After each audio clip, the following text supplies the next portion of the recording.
안녕하세요. 복 있는 사람이 즐기는 OQT 오늘의 큐티입니다.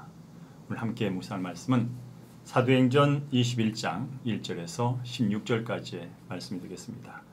본문을 함께 천천히 읽습니다.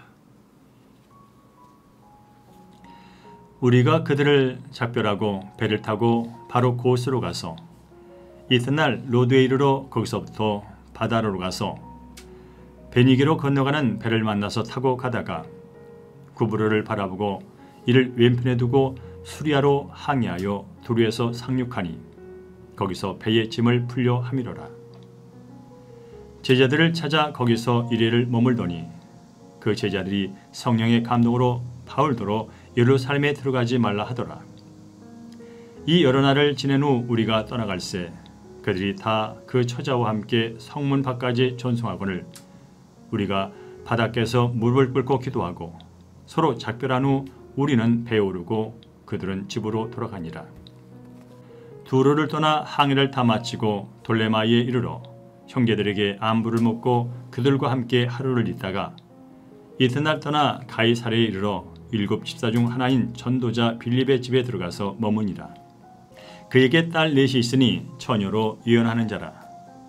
여러 날 머물러 있더니 아가보라 하는 한 선자가 유대로부터 내려와 우리에게 와서 바울의 띠를 가져다가 자기 수족을 잡아매고 말하기를 성령이 말씀하시되 예루살렘에서 유대인들이 이같이 이 띠 임자를 결박하여 이방인의 손에 넘겨주리라 하거늘 우리가 그 말을 듣고 그곳 사람들과 더불어 바울에게 예루살렘으로 올라가지 말라고 하니 바울이 대답하되 여러분이 어찌하여 우로 내 마음을 상하게 하느냐 나는 주 예수의 이름을 위하여 결박당할 뿐 아니라 예루살렘에서 죽을 것도 각오하였노라 하니 그가 권함을 받지 아니하므로 우리가 주의 뜻대로 이루어지다 하고 그쳤노라.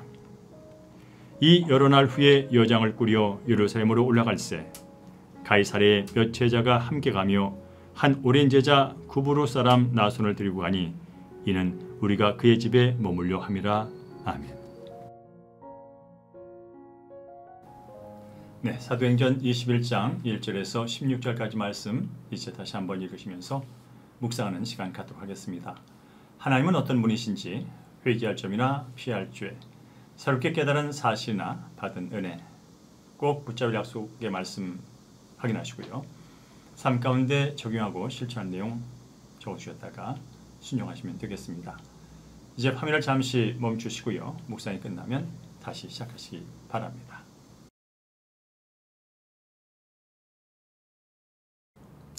네, 본문의 말씀 간략하게 먼저 요약해 봅니다. 바울 일행은 예루살렘으로 가는 도중에 도로에서 제자들을 만나서 며칠간 머물게 되지요. 제자들은 성령의 감동으로 바울에게 예루살렘으로 돌아가지 말라고 권합니다.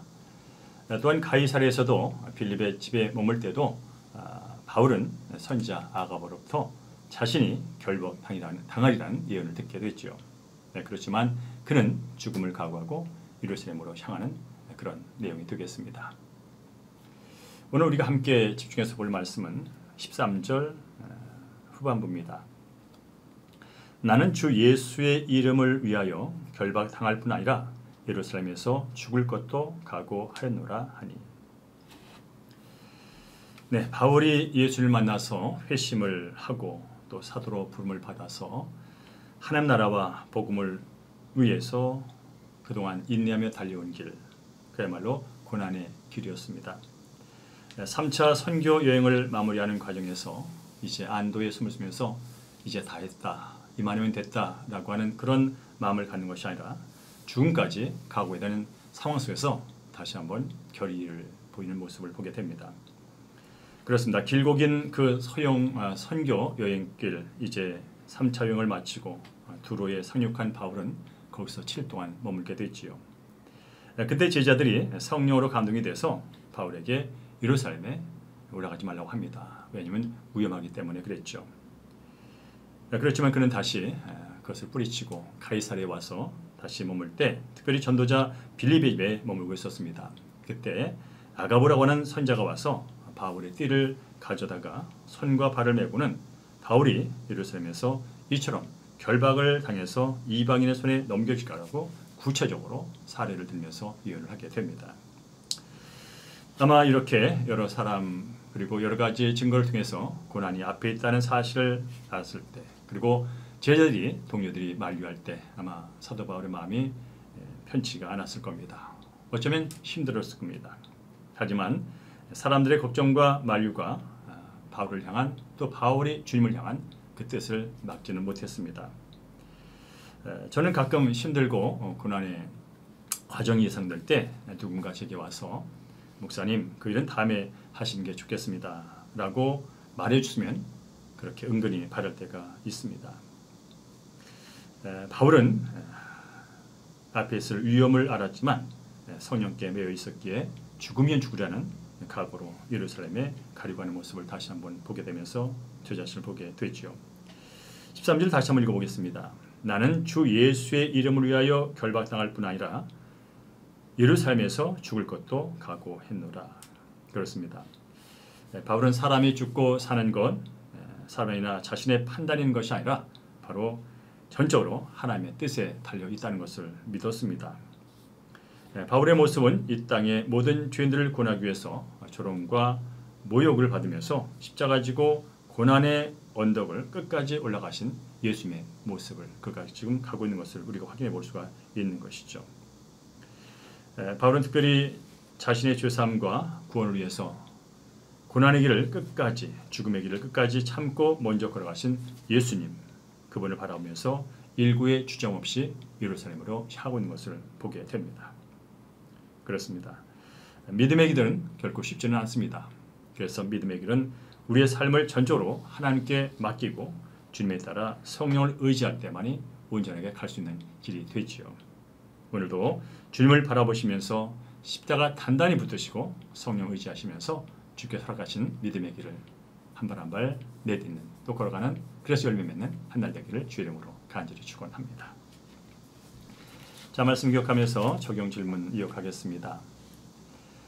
하나님의 뜻을 분별하고자 하루 중 얼마나 말씀을 묵상하며 기도하고 있습니까?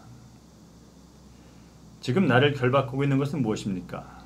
그 고난 가운데 일하시는 하나님의 섭리와 손길을 믿고 나아갑니까?